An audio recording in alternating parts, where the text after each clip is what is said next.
Oops. We have tape. In the summer of 2020, Ted Lasso showed up in the series with the same title on Apple TV. How many of you have seen Ted Lasso? Okay. Don't worry if you haven't. We did a Star Trek service, I don't know, a month or two ago, and a couple people said to me, I've never seen Star Trek. And that's okay. And so we try and make our services so you don't have to have seen the show. It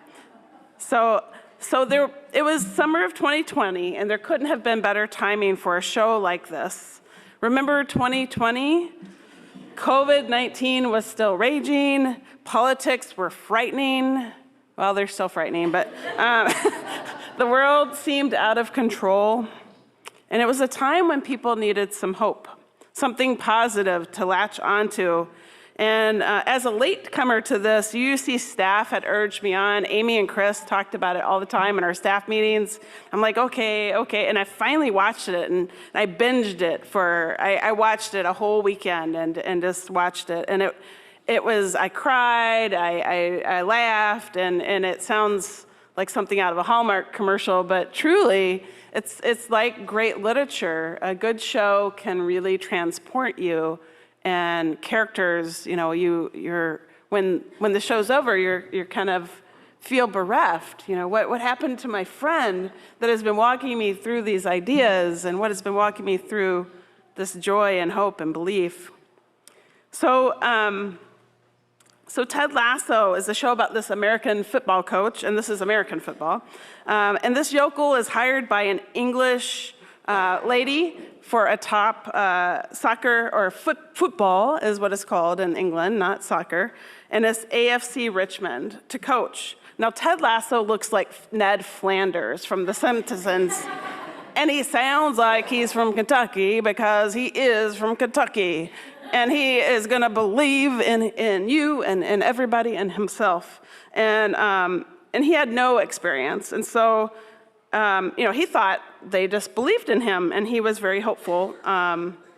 It was a ruse, and I'll try not to spoil too much with my talk, but it was, he succeeded anyway.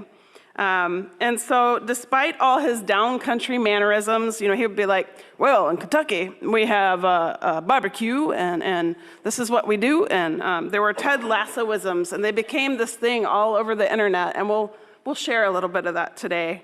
But he was relentlessly positive, and he was genuinely curious about people and what they think and what motivates them. He builds himself up one life lesson at a time, and while it's not based on a true story, the show drew from real life inspirations. In fact, Jason Sudeikis, who played, and Brendan Hunt, who played Lasso and Coach Beard, respectively, over 20 years, would perform this in an improv troupe in Chicago. And this coach was based on a high school coach that Jason Sudeikis had, this nice Midwestern guy. So this was kind of one of those feel-good things, and I have to say I was like, well, I don't know, I'm not going to trust that I'm going to watch this. It's just a show about sports. I'm not into sports. And here you got this guy, he looks like Ned Flanders, whatever. And I underestimated it. And I don't know if you've ever done that with a book. You keep not reading it, and people tell you, no, it's a really good book. And then you read it and go, why didn't I read that book? And I felt this way because right now, messages of hope, love, inclusion, and mattering are what keeps us getting through the harder times. And my judgmental thoughts were proved wrong. Remember, Reverend Julie, be curious, not judgmental. Originally, a quote from Walt Whitman, Ted Lasso shared this Lassoism in the midst of a dart game in a bar, and this is a classic scene. And Ted explains that growing up, every single person belittled him and never got curious about him. Just think if people had taken a chance to talk to him or get to know him, think about how that makes a difference. Were you ever one of those kids at dance or gym class standing on the wall waiting to be picked? It's a lonely feeling. And perhaps there are other ways you felt excluded by your identity or what you believe, or going to a school board meeting and hearing a prayer when it's supposed to be a secular environment. We all yearn to belong in one way or another. And one of the most basic human needs is for belonging. It's hard to define these spaces or places that hold us, a place where we can let our hair down and be held in all of our southernness or whateverness, in a time that we can be ourselves. I grew up in a pretty loving congregation. I felt like I was accepted and loved, but it still had its lines about who was saved and who was not, despite a progressive message. And one of the largest reasons I was drawn to Unitarian Universalism as a young adult, I had just gone to a town and I was 23, and I wanted to belong somewhere. I was in a strange job. I knew maybe 2 people in town, and so when I went into a UU congregation and I heard a young girl do a This I Believe, she played the violin and said, she had quotes about Jesus and Buddhism. I said, this is my place, and I'll belong. And it's that message that we are all saved. Love draws the circle of salvation and worth wide. Remember, just listen to your gut. And on the way to your gut, check in with your heart. Between those 2 things, they'll help you figure out what's what. Sometimes we can't wait for someone to tell us the right answer. We have to feel it, to know it, and strength to go after it. Another big theme in Ted Lasso is to believe. And, as a lot of teams are, they were very superstitious about this sign. They would walk in and tap the sign, and it said, believe. And when it got torn up, they thought, oh no, the world's gonna end. And of course, Ted Lasso helped them understand that it wasn't. And many of us have been uncertain about what to do in our lives. My mother grew up in an environment, and maybe some of you did too, where she was told to smile, whether she was happy or not. She had to put on a show, to be feminine and demure, not too loud with her thoughts. And so as a mother, when I came along in the 70s, she said, speak your thoughts, be your own person, live your truth, and don't let any person tell you you're not good enough to do something. I would call her up on the telephone. And my mom wasn't perfect like any mom, but these were the things that I'm really grateful to her for. And she would just let me blather to her. I'd be like, Mom, I wrote a poem today. Flowers are beautiful. And this is by Julianne Lepp. And she would, whatever. I would just go, and I did it. I think I have so many memories of her typing up my poems. And I would just call her, and she would bring them to me like they were gold. And so that is honestly how I think I have thought of myself as a writer. Because as a young person, my mom said, you can write, you can do this. And she would take me to the library and show me female writers. And she herself wrote, but she didn't get those messages. And that was something my great uncle told me. He said, your mom's a writer. And I said, no, she's not a writer. And he said, yes, she is. Ask her. And she opened up files and showed me stories and poems. And after she died, I found so many things that she wrote, and it meant so much to me. So there are times in our lives when people encourage us to speak, to have a voice, to have power, to have agency. And when I think about people's worth and dignity, we believe in the power of love. We believe there's hope, even in times that seem hopeless. And that's why Ted Lasso seemed like a perfect theme today. When people believe in an idea, it can happen. It gets bigger. We believe in, I remember, hope was a big message in certain campaigns, and peace has had its movements. And in the 60s, nonviolence, and so many things can catch light. And so if we can listen to some goofball American coach go do football and tell us silly things that are so amazingly simple and yet profound, if it takes a television show to point us the way, then let's believe. If it takes our gut, or it takes a story or a character or something to lift us up and know that we matter, then let's believe. Let's laugh. I think so often we take ourselves so seriously, and that's one of the reasons why I don't watch a lot of sitcoms. I'm like, why not? Am I so serious that I can only listen to NPR? Come on. I mean, NPR can be funny too, though, but this was the best. It was like a balm on my soul to watch this and just be transported. So in humans, there's a drive, a fulfillment of being who we are, being able to express our ideas, not being squished down into boxes. And each person wants to be recognized as a whole and worthy human being, someone whose ideas and thoughts matter. He's coming up here again. I'm a work in prog mess. Did you get that? Prog mess. Ted's life outside of coaching soccer was somewhat of a mess. There were a lot of factors over the 3 seasons. There was a relationship stuff, and one of the most important things that I think we also show in this congregation is bringing light to mental health struggles. And in this series, Ted struggled with mental health, and he asked his most trusted friends, "Am I a mess?" Has anybody ever asked you that? Am I a mess? What vulnerability does it take to say, hey? And he gave a great example of that it's okay to not be okay. And the owner of the team got a counselor, and this character was brought up where men don't express emotions. That's vulnerability. And I think the relentless positivity also was a factor. And so, he got messages when he was young that he couldn't express himself. He felt that he couldn't show sadness. Be like a goldfish.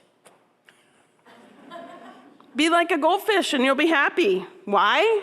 Because goldfish have a 10-second memory and never dwell on the past and failures. So this is a great scene where he's talking to a teammate who just screwed up a bunch in the game. He said, be like a goldfish. And in the language of Nemo, too, just keep swimming, right? Just keep swimming, just keep swimming. So the cast of Ted Lasso visited the White House to participate in a press conference about mental health. And after the 3rd season of the show, and the show explored Ted's panic attacks after he spent decades of bottling up trauma from something that happened to his father when he was younger. And with all the struggles that he had, it showed somebody who went out of control because he wasn't dealing with his emotions. And I don't know about all of you, but I didn't realize how stressed out or how much mental health struggles I had after the pandemic.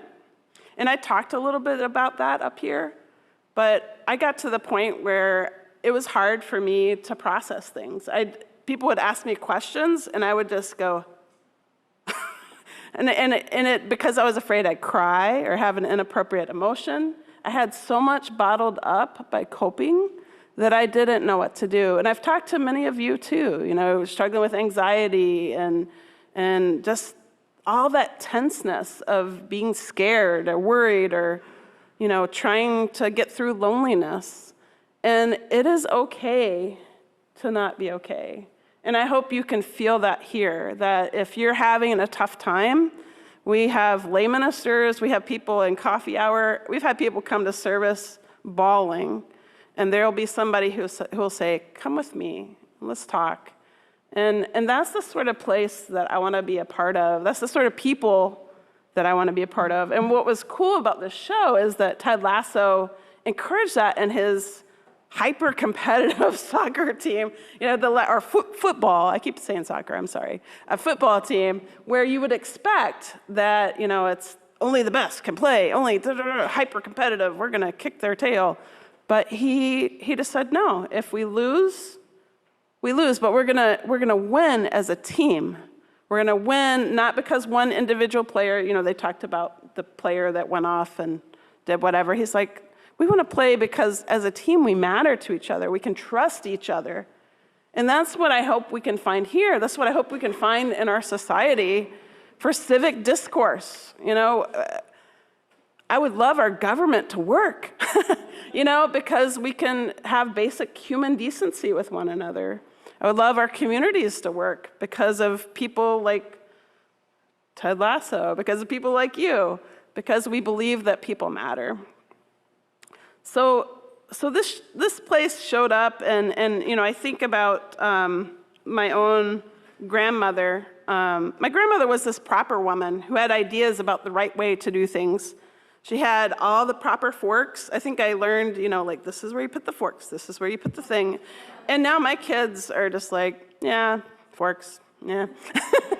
and I'm glad for that, And I remember having to sit through countless dinners, being afraid I would say the wrong thing, or my aunt would think that I was the poor relation and not good enough, or that whatever, and all of these things. And so when she was in her early 70s and began to show signs of Alzheimer's, and the most important thing to my grandmother was her church and appearing a certain way, making an impression.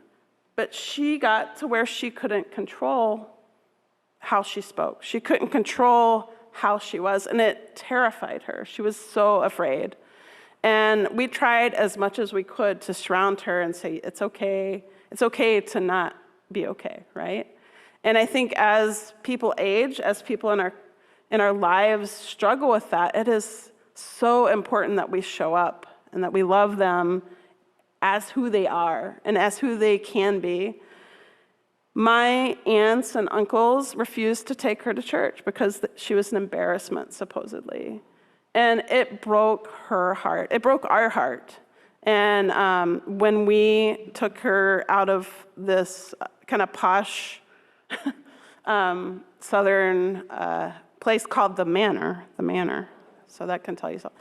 Anyway, they did not have the care that she needed, and we put her in this little country place, and they played country music. My sister was in charge, but that's okay. And my grandmother would have been horrified, but as she went, she just loved having people who wanted her there, who weren't embarrassed by her, who sang with her and sat with her and hugged her and loved her. And so at her funeral, my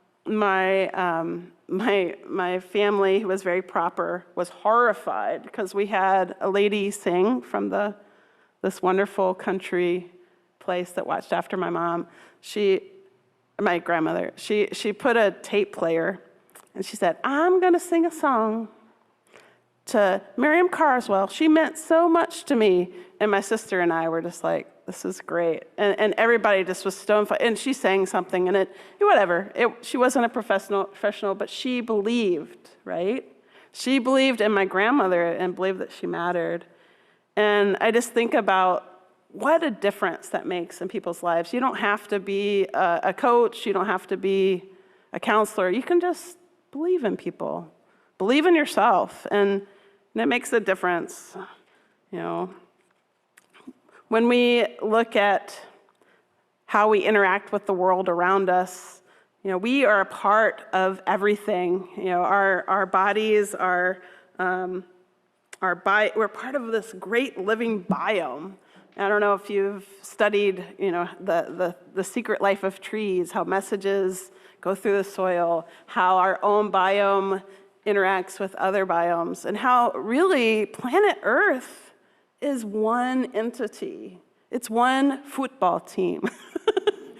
and we have all these things going on. We have horrible things happening in the world right now.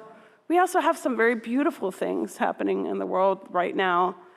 And if we're going to get together, I think we have to recognize that life matters and how we treat each other matters. And it's those small things, when we're in the grocery store, when we're at a school meeting, speaking up, respecting people, or it's those things that take courage. And it takes courage to be different. So be a goldfish. Believe and know that you all are the most beautiful people here on this planet right now because you care and because you matter. So when we draw the circle wide, when we normalize that it's okay to not be okay and create supportive and empowering environments, let children call you on the phone and be a writer. Let children sing up front and have a voice and know that they make beautiful music. Take courage, friends. This is by Wayne Arneson. The way is often hard. The path is never clear. Take courage, friends, for deep down, there is another truth. You are not alone.